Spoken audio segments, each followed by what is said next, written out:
So picture this, the United States of America, land of the free, home of the brave, and home of two presidents. Can you even imagine that? Instead of one person in the Oval Office trying to figure out where to put all the furniture, you have two.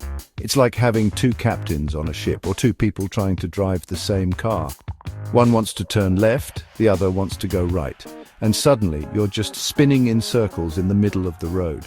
This idea is completely wild for America, where we are used to one person being the face of the nation, the one who gets all the blame and occasionally some of the credit.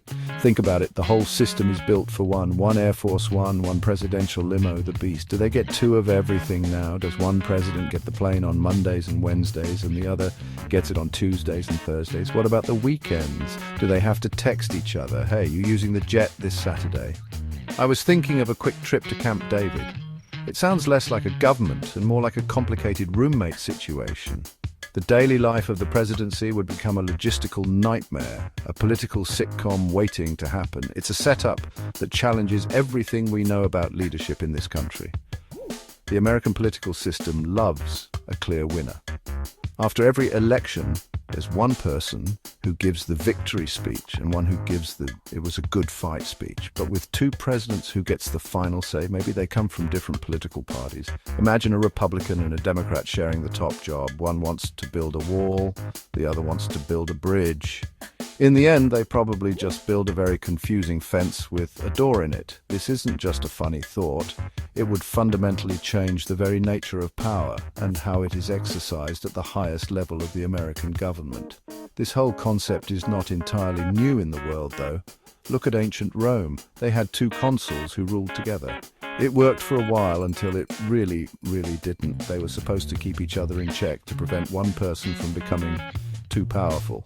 But often it just led to gridlock and eventually civil war. So there's a historical precedent, but it's not exactly a glowing recommendation. It's like your friend telling you about a diet they tried. I lost a lot of weight, but I also lost all my hair and my teeth. Maybe not the best plan to follow. The USA trying this would be a bold experiment, to say the least. When a big decision needs to be made, who makes the final call? Right now, the president can say, "This is what we're doing," and that's that. But with two presidents, every major choice becomes a negotiation. Think about passing a new law. President A wants to lower taxes for everyone. President B wants to raise them for corporations to pay for new programs. They would have to sit down and hash it out. This could be a good thing, leading to compromise and more balanced laws that appeal to more people, or it could lead to nothing getting done at all, ever. The government could just shut down while the two presidents argue over the TV remote. This shared power could create a massive amount of confusion for everyone else in the government. The Secretary of State gets one order from President A and a completely different one from President B. Who do they listen to? It's like having two bosses at work who hate each other. One tells you to focus on the Johnson account, the other says the Smith account is the top priority. You end up trying to do both and doing neither one well. The entire federal workforce, from the military to the post office, would be caught in the middle of a perpetual tug of war, unsure of their directives and unable to function effectively. Let's talk about national security. A crisis happens in the middle of the night. A foreign threat emerges. Who answers that 3 a.m. phone call? Do they both get a phone call? Do they have to have a quick conference call before they decide how to respond? Hey, you awake? Yeah, me too. So what do you think about this missile thing? In moments of crisis, you need clear, swift, and decisive action.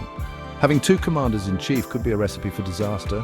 One might want a diplomatic solution, while the other wants to send in the troops. That hesitation could cost lives and compromise national safety. On the other hand, there might be a silver lining. Having two leaders means you get two sets of ideas, two different perspectives on every problem. One president might be an expert in the economy, while the other is a genius at foreign policy. Together, they could cover more ground and potentially make smarter, more well-rounded decisions. The workload of being president is immense. Sharing it could lead to less burnout and more thoughtful leadership. They could check each other's worst impulses.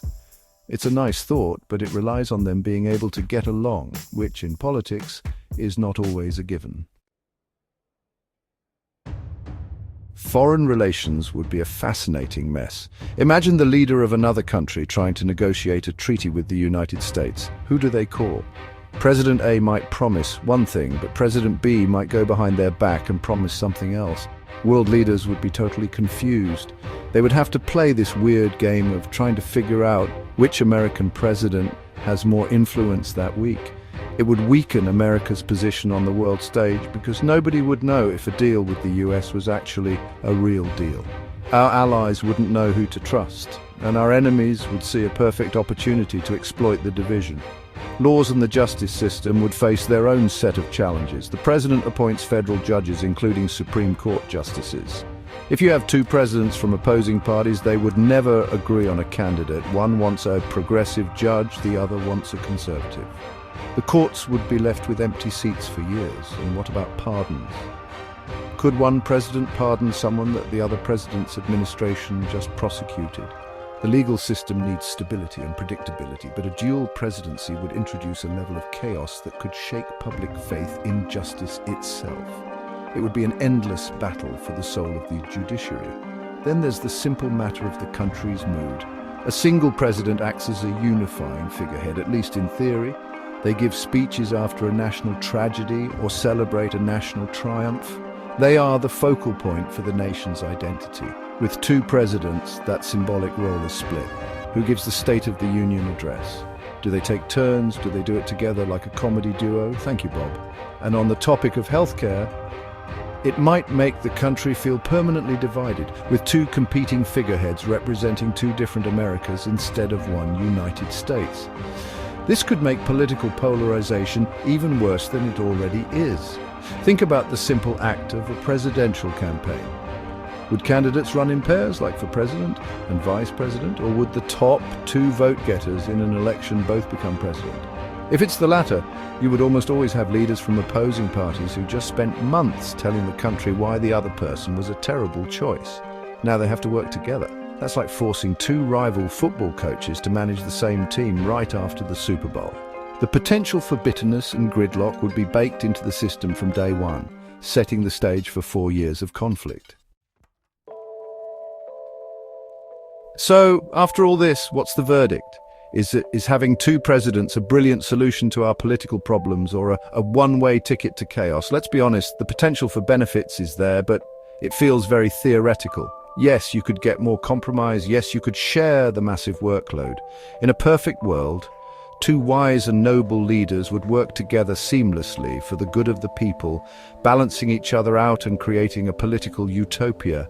They would finish each other's sentences, high-five after successful bill signings, and make beautiful bipartisan decisions. It sounds lovely, doesn't it? But we don't live in a perfect world. We live in this one, and in this world, politics is a full-contact sport. The idea that two political rivals, often from parties that fundamentally disagree on the direction of the country, could effectively share executive power seems incredibly optimistic. It's more likely that the White House would become a place of constant conflict and paralysis. Instead of one person being unable to get things done because of Congress, you'd have two people unable to get things done because they can't agree with each other. It takes the gridlock we already have and puts it right inside the Oval Office. In my opinion, and you can take this for what it's worth, having two presidents would be a bad idea for the United States.